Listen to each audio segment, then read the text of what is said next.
Good morning student. आज का जो हमारा टॉपिक है वो है मेडिवल हिस्ट्री में अकबर।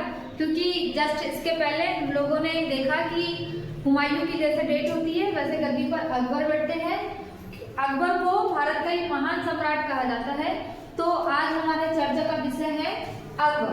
ठीक है, अकबर क्या है कि 14 वर्ष की अवस्था में कान्नौर, पंजाब का जो एक प्रांत होता है कान्नौर, ठीक है, एक क्षेत्र होता है कान्नौर, तो पंजाब में जो इसका राज्याभिषेक करवाया जाता है। हुआ ये रहता है कि हुमायूं की 1556 में क्या होती है, दिनपना पुस्तकालय की सीढ़ियों से गिरने के कारण हो जाती है डेथ। ठीक है, तो आनंद फानन में अकबर को पंजाब में कुल मिला के पंजाब में जो इसका राज्याभिषेक करवाया जाता है। कब? 14 वर्ष की अवस्था में। ठीक है, इस टाइम पे उनके जो संरक्षक रहते हैं, क्योंकि हुमायूं मतलब दूर रहता है, तो उस टाइम हुमायूं के टाइम पे ये जो है अकबर को पंजाब का प्रशासक नियुक्त किया जाता है और उनके संरक्षक के रूप में इसे रखा जाता है बैरम खां को। ठीक है, हुमायूं जो है बैरम खां को खान बाबा भी कह के बुलाते थे, है ना। अब ये होता है, पता चलता है कि पिता की डेथ हो गई, मतलब किसकी? हुमायूं की। तो दिल्ली की मतलब दिल्ली और आगरा की गद्दी को पाने के लिए एक और हिंदू राजा रहता है, कौन? हेमू। ये क्या करता है, 1556 में जैसे ही हुमायूं की डेथ होती है, दिल्ली की गद्दी पर जाके क्या कर लेता है, कब्जा कर लेता है ना। दिल्ली आगरा की गद्दी पर जाकर कब्जा कर लेता है। ठीक, तो अब अकबर को पता चलता है कि मतलब दिल्ली की गद्दी पर किसी और का जो है शासन या नियंत्रण स्थापित हो गया है। तो अकबर जाता है पानीपत के द्वितीय युद्ध में, लेकिन अकबर 14 वर्ष की अवस्था में खुद नहीं लड़ेगा, है ना। ऐसा कहा जाता है कि पानीपत की जो द्वितीय युद्ध है वो 5 नवंबर 1556 को हुआ था। किसके बीच में? अकबर और हेमू के बीच में। अकबर 14 वर्ष की अवस्था में था, है ना। तो इसके संरक्षक के रूप में कौन लड़ रहा था? बैरम खां। और इसके संरक्षक के रूप में मतलब इसका जो सेनापति था वो एक अफगानी सेनापति था, आदिल शाह सूद। ठीक है, तो लड़ कौन रहे थे? क्वेश्चन ये पूछेगा कि लड़ कौन रहे थे पानीपत के द्वितीय युद्ध में? अकबर और हेमू। लेकिन इनके संरक्षक के रूप में मतलब इनके जो सेना का जो नेतृत्व है वो कौन कर रहा था? बैरम खां। और हेमू का नेतृत्व कौन कर रहा था? अफगानी आदिल शाह सूद। ठीक है, होता ये है कि ये हेमू जो रहते हैं अंतिम हिंदू राजा रहते हैं। और कहा जाता है कि इस युद्ध में, पानीपत के द्वितीय युद्ध में अकबर दिल्ली, आगरा और पूर्ण रूप से जो है दूसरी बार मतलब कि पुनः मुगल वंश की स्थापना करते हैं। किसने? दिल्ली में। क्योंकि एक बार मुगल वंश की स्थापना किसने की थी? बाबर ने। ठीक है, पानीपत के प्रथम युद्ध में। और दूसरी बार दिल्ली की गद्दी पर पुनः मुगल वंश की जो स्थापना कौन करता है? आपका अकबर। ठीक है, अब इसके बारे में थोड़ी सी कहानी जान लेते हैं कि हेमू जो रहता है वो हिंदू राजा रहता है। और ऐसा कहा जाता है कि विक्रमादित्य की उपाधि धारण करने वाला ये अंतिम राजा था, है ना। क्योंकि हमने देखा था कि जो विक्रमादित्य की उपाधि थी वो उज्जैन के जो राजा थे, गर्दबिल वंश के एक राजा कौन थे? विक्रमादित्य, है ना। वो एक मूल नाम था, मतलब एक वास्तविक नाम था। फिर बाद में जो है जैसे जैसे विक्रमादित्य के रूप में जो राजा हुए, राजा विक्रमादित्य के रूप में नहीं हुए, मतलब उन्हें प्रतापी, कुशल कहना चाहिए, इसलिए जो है उन्हें एक महान राजा की उपाधि धारण कर ली विक्रमादित्य। और कुल जो विक्रमादित्य की उपाधि वो कितनी है आपके? 14, है ना। तो ये अंतिम जो राजा थे जिन्होंने जो है विक्रमादित्य की उपाधि धारण की। ठीक है, ठीक है, तो अब आगे बढ़ते हैं। अब जो है अकबर दिल्ली की गद्दी पर बैठते हैं और इनके जो संरक्षक रहते हैं कौन? बैरम खां। ठीक है, तो अब इसकी कहानी थोड़ा सुनते हैं। होता यह है कि बैरम खां को अकबर द्वारा बना दिया जाता है क्या? वजीर। अकबर दिल्ली की गद्दी पर बैठा है, वजीर जो है वो है बैरम खां। मतलब राष्ट्रपति बैठे हैं गद्दी पर और पीएम के हाथ में क्या है? वास्तविक शक्ति, है ना। तो वास्तविक जो शक्ति थी वो किसके पास थी?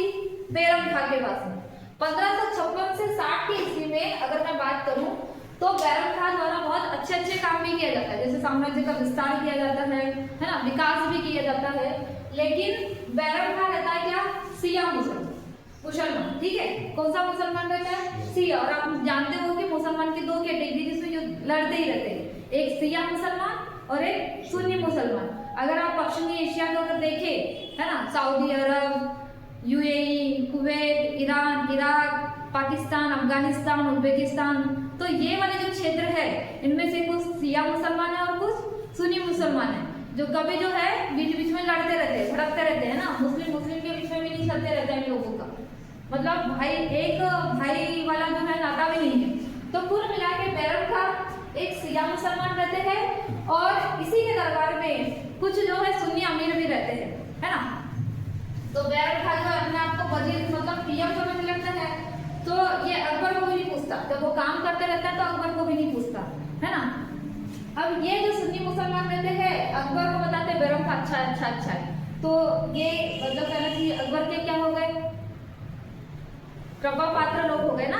कृपा पात्र का मतलब कि अच्छे संबंध, दोस्त मित्र वाले संबंध हो, है ना। तो ये अपनी बातें जो है एक दूसरे को बताने स्टार्ट कर देंगे। लेकिन धीरे धीरे क्या करता है, ये जो बैरम खान है धीरे धीरे होता है क्या है, जो बैरम खान रहता है वो क्या करने लगता है, अपने आप को दिल्ली की गद्दी पर पीएम के साथ साथ राष्ट्रपति भी समझने लगता है। मतलब मैं क्या हूँ, अब राजा हूँ, है ना। तो राजा हूँ तो राजा जो है निर्णय खुद लेगा ना, वो राष्ट्रपति को थोड़ी ना, मतलब कि राजा को थोड़ी ना पूछेगा अकबर को कि मैं ये करूँ क्या नहीं करूँ, करूँ क्या नहीं करूँ, है ना। तो एक दिन क्या होता है, अकबर अपने क्षेत्र से निकल जाते हैं बाहर घूमने के लिए, है ना। और इसकी जानकारी केवल और केवल एक अपने सैनिक मतलब एक जो वफादार सैनिक रहता है उसको देते हैं, ठीक है, कि मैं बाहर जा रहा हूँ। मतलब वेशभूषा बदल के जो वो बाहर जाते हैं, सैनिक को पता रहता है कि जो है अकबर मतलब जो राजा है हमारे जो सुल्तान है वो बाहर नहीं चले गए, है ना।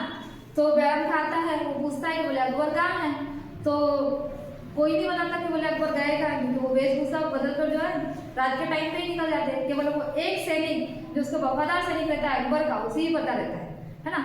तो वो जो वफादार सैनिक रहता है वो बताता है एक इसमें कि जो अकबर जो हमारे जो राजा है जो सुल्तान है वो वेशभूषा बदलकर बाहर घूमने निकल गए।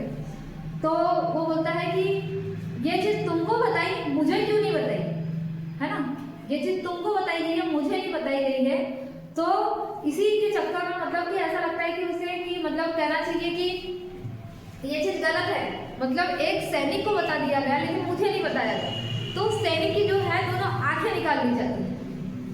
ये चीज जब अकबर को पता चलता है कि मेरे एक वफादार जो सैनिक था उसकी दोनों आंखें निकाल दी गई, आप निर्णय लेने वाले होते कौन हो, मैं एक राजा हूँ, ये निर्णय लेने का केवल अधिकार मेरा था, है ना।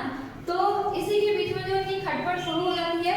लेकिन जो सुन्नी मुसलमान रहते हैं इसको और आग में घी डालने का काम करते हैं कि नहीं आप एक सुल्तान हो, आप एक राजा हो, एक शासक हो, ये कैसे ही जो है खुद से क्या कर रहे हैं निर्णय ले रहे हैं, है ना बैरम खान। तो इसी बीच में अकबर को ये लगता है कि अगर मैं इनके ऊपर डायरेक्ट आक्रमण कर दूं या इनको जो मृत्युदंड दे दूं तो मैं कल को गलत होऊंगा, क्योंकि इन्होंने जो है मेरा जो पालन पोषण है वो एक पिता के समान किए। तो अकबर शिकार करने के बहाने से आगरा से कहाँ चले जाते हैं, दिल्ली, ठीक है। आगरा से कहाँ चले जाते हैं वो, दिल्ली। जैसे ही दिल्ली जाते हैं वो वहां पर जाके जो गद्दी पर बैठते हैं और एक मतलब कहना चाहिए कि वो जारी करते हैं कि जो बैरम खान है उनको मेरे सामने प्रस्तुत किया जाए। जैसे ही बैरम खान प्रस्तुत होते हैं उनके सामने 3 विकल्प रखा जाता है। पहला विकल्प रहता है कि कलापी या चंदेरी, है ना, जो ग्वालियर वाला जो इलाका है जस्ट उसके ऊपर कलापी वाला क्षेत्र आता है ना। तो कलापी या चंदेरी का क्या नियुक्त किया जाएगा आपको, गवर्नर, ठीक है। किसके सामने, बैरम खान के सामने। कौन रख रहा है, अकबर रख रहा है ना। दूसरा ये बोला जाता है, दूसरा विकल्प रखा जाता है कि आपको गुप्त सलाहकार नियुक्त किया जाए, ठीक। तीसरा विकल्प रखा जाता है कि आपको जो है यहाँ से मक्का चले जाना चाहिए, है ना। दिल्ली से कहाँ चले जाना चाहिए आपको, मक्का। शायद वहां जाओगे तो आपका जो दिल है, आपका जो मन है वो थोड़ा क्या हो जाएगा, साफ हो जाएगा, है ना। तो ये तीनों विकल्प में से जो बैरम खान रहता है वो अंतिम विकल्प को चुनता है, कौन सा, मक्का जाने का, है ना। तो लास्ट में वो तीन विकल्प में से मक्का जाने का जो निर्णय लेता है तो वो फिर दिल्ली से जो है मक्का चले जाता है। लेकिन अंतिम में ये होता है कि जो अहिलवाड़ा, जो गुजरात होते हुए जब वो मक्का जाते रहता है तो अहिलवाड़ा क्षेत्र में एक अफगानी कहना चाहिए, जो कहना चाहिए क्योंकि उस टाइम पे जो है अफगानी और हुमायूं के बीच में युद्ध चल रहे थे, तो एक अफगानी बैरम खान की क्या कर देता है, हत्या कर देता है। कहाँ पर, अहिलवाड़ा में। बैरम खान की जो हत्या है वो अहिलवाड़ा में कर देता है ना, यहाँ पर कर देता है, जो कि वर्तमान गुजरात में, ठीक है। इसका मतलब 1556 से 60 के बीच में किसने शासन किया, बैरम खान। लेकिन वास्तविक जो शक्ति थी वो बैरम खान के पास थी और जो एक कठपुतली के रूप में जो कार्य कर रहे थे वो अकबर थे। अब इसी के टाइम पे पेटीकोट सरकार आती है। पेटीकोट सरकार 60 से 62। होता ये है कि जो महाअंगा आए थे ना, वो जोधा अकबर वाली जो सीरियल थी उसमें महाअंगा बताया गया है ना। तो ये जो महाअंगा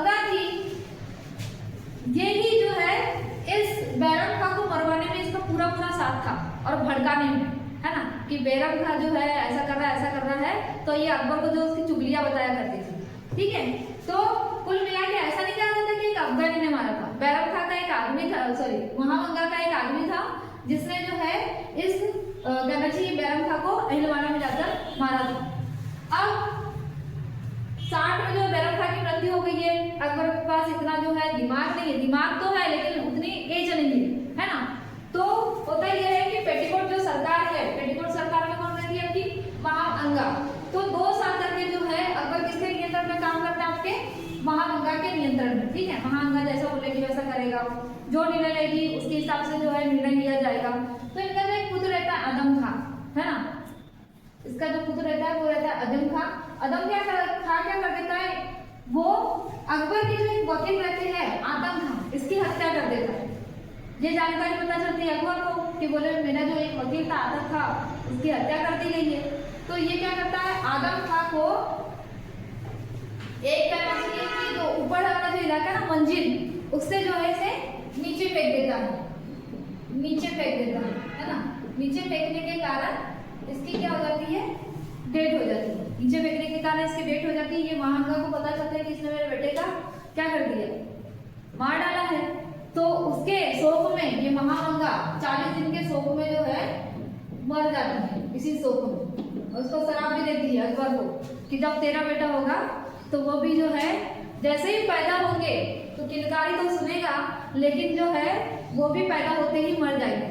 1 हफ्ते बाद जो उसके, जैसे मैं शोक में मरी हूँ, है ना, 40 दिन शोक में मरी हूँ, वैसे तू भी अपने बेटे के शोक में मरेगा। इसके जब अकबर के 2 पुत्र होते हैं ना, तो ये भी जो है 1 हफ्ते या कहना चाहिए जब किलकारी सुनता है और 1 हफ्ते बाद जो इसके दोनों पुत्र मर जाते हैं। तो ये जो है एक शराब देती है कि आपने जो मेरे पुत्रों को मारा है तो आपके जो पुत्र होंगे तो वो भी मर जाएंगे। तो कुल मिला के जो है 1562 ईस्वी में जो पेटीकोट सरकार का जो नियंत्रण था, मतलब कुल मिला के अकबर का नियंत्रण नहीं था, अकबर तो गद्दी पर बैठा है, कठपुतली के रूप में काम कर रहा है। तो 1562 में पेटीकोट सरकार खत्म होती है और 62 के बाद जो है 1562 के बाद अब मुख्य रूप से कौन बैठेगा, अकबर। मतलब वास्तविक जो शक्ति है वो किसके हाथ में आएगी, अब अकबर के हाथ में आएगी। ठीक है, थैंक यू।